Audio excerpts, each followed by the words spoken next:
Perfect.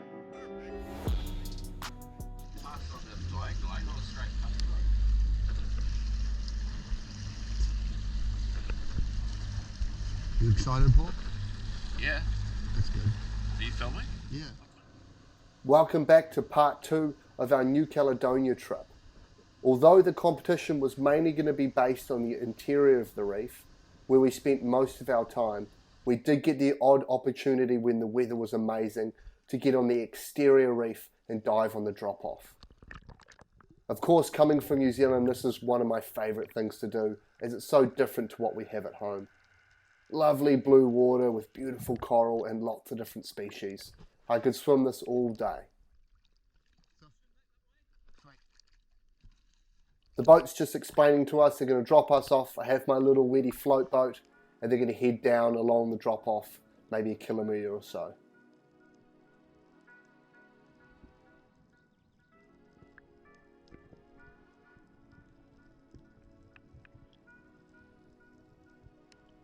We were slowly swimming out to sea to try and find where the drop off was and figure out where there might be some bait fish. Because although this all looks pristine and like a really nice place to dive for many fish, there will be congregations of fish in certain places.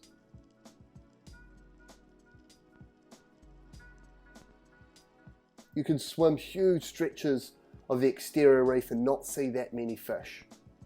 Normally they're going to be hanging around areas like passes or where the reef juts out to sea. They're going to catch current, and with that you're going to get your bait fish. So similar to what we have in New Zealand.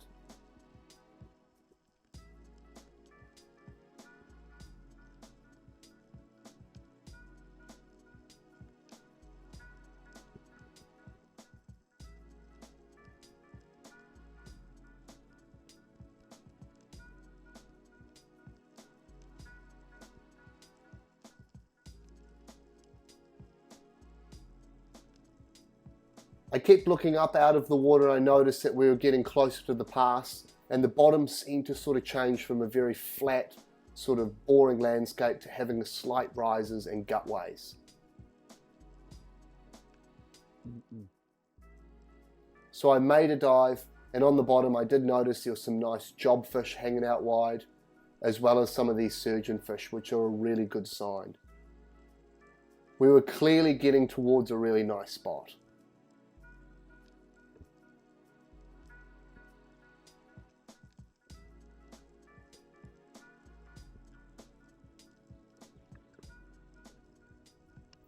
Then on the very next dive,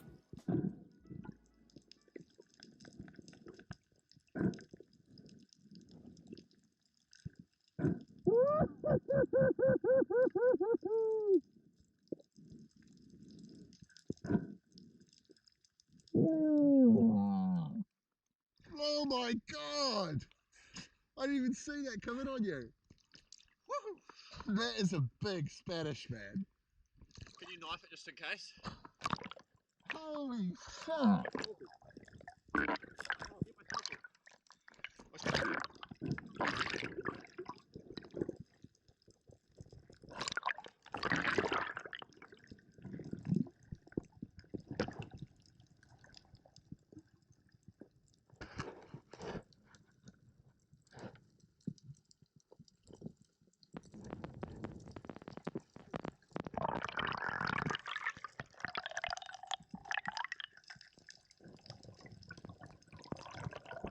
That's the biggest Spanish I've ever seen. I was extremely careful with that shot. Extremely careful. I saw you turn, I was like, oh, I must be shooting something. And then when I saw it roll over, I was like, holy smoke!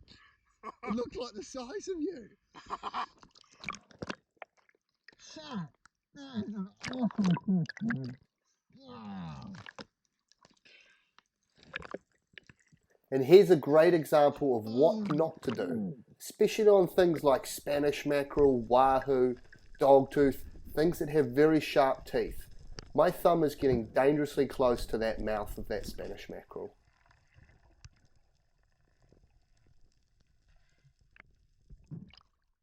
Then the realization we had only just got in the water and the boat was maybe a kilometre down the outside of the reef.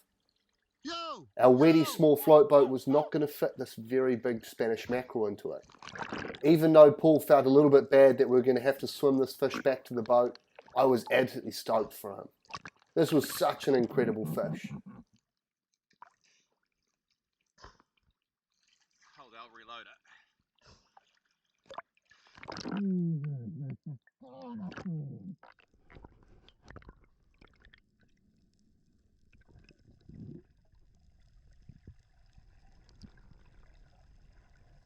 Absolute dinosaur looking Spanish mackerel.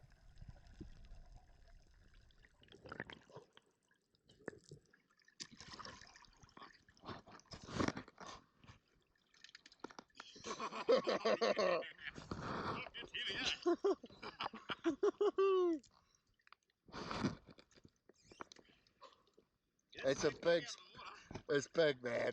It's a big This was fish. only meant to be a quick dive, so by the time we got the fish back to the boat, it was just about time to leave. But the next day, after most of the day scouting, we headed back out on the exterior of the reef, in a different place. So clear.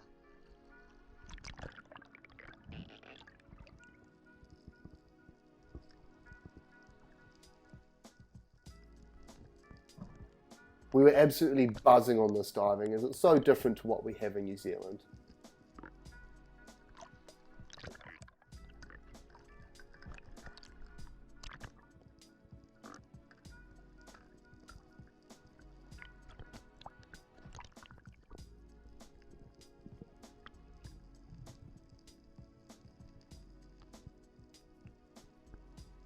Normally what we'd do, we'd swim along the drop-off until we saw sort of signs of life or variation in the bottom, and then we'd make a dive.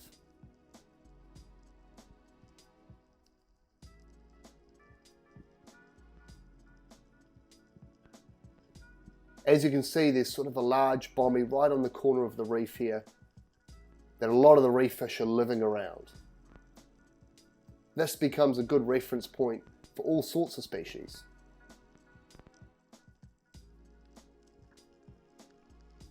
What we would try and do on each of these sort of training days was get a diverse capture of fish so we could all learn the different species. In the tropics, there's a far larger diversity of species than we have here in New Zealand, with so many of them being good eating.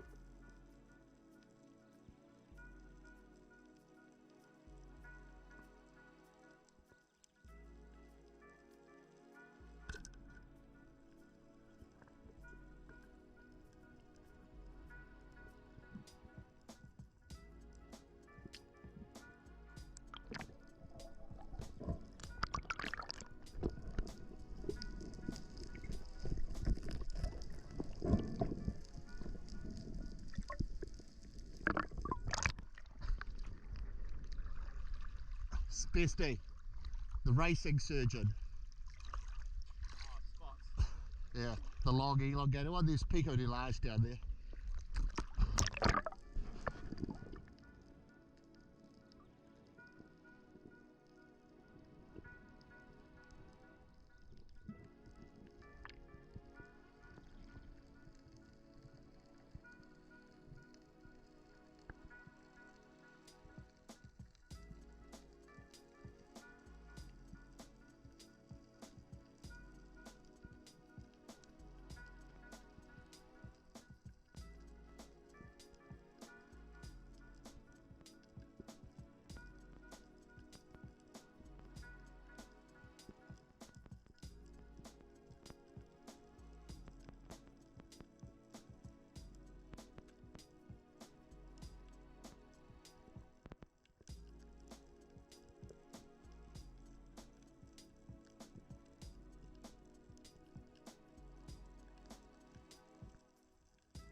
There are a few different types of surgeonfish along this drop-off, and I was aiming to try and get one of each of them so we can look at them on the boat to distinguish the difference. These pelagic style surgeonfish that sort of hang way out deep off the drop-off behave very similar to pink Noumea. Once you get down to their level, they're very easy to spear.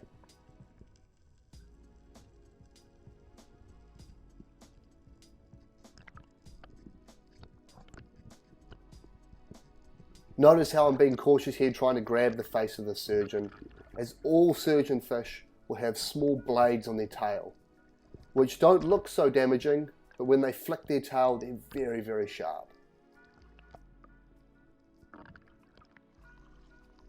Sharks were a common issue here in New Caledonia, so I always made sure that I had a Wettie float boat with me.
This one's a white margin unicorn. These get very, very big, and I think are one of the biggest species of the unicorn and surgeonfish.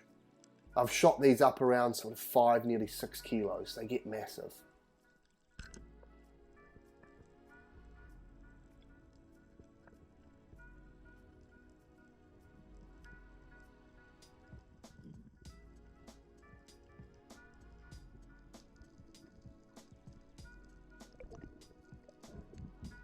It can take quite some time getting used to all the different species and understanding what fish you're seeing when you're diving. Because of course, coming in and diving these tropical locations without having a background in their species, it can get so overwhelming.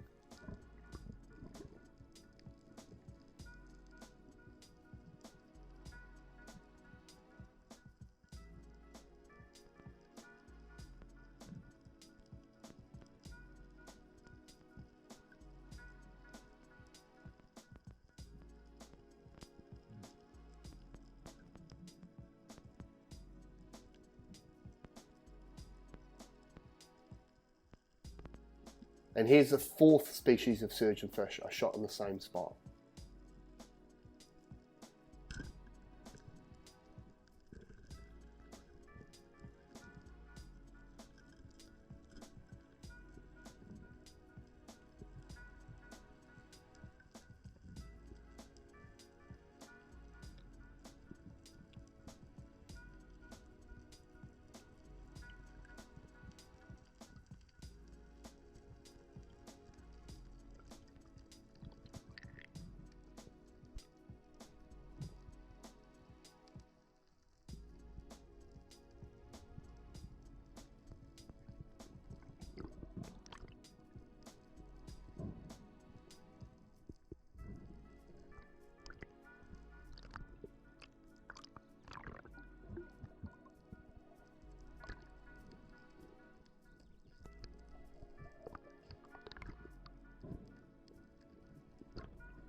Just been in diving on the interior of Noumea. The water's pretty filthy and it's reasonably frightening with the volume of sharks and their readiness to appear without provocation or any fishing whatsoever. So we've now headed out to some blue water diving on the exterior of the reef, It's a phenomenal day, calm conditions, the water's 27 degrees, absolutely gorgeous, and we're having a fantastic time. The scenery was amazing on the outside of the reef. We constantly had these big, beautiful spotted rays coming past.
I had a really amazing encounter to top off the day.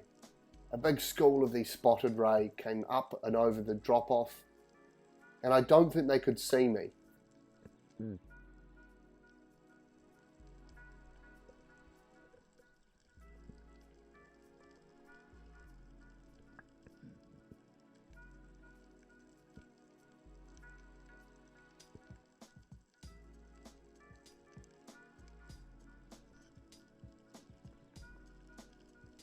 A great way to finish off the trip.